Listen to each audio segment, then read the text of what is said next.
Hello everyone, I hope you guys are doing well. In today's video, we are going to discuss how to know your Safari browser version. Let's start the video.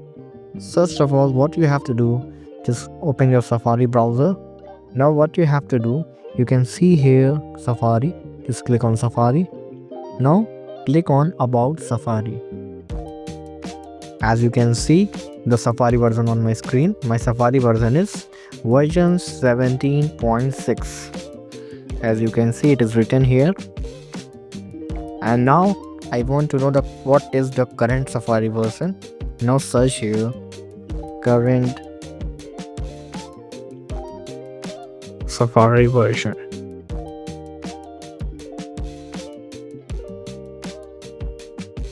As you can see here, the current version of Safari is 26.2, released on December 13, 2025.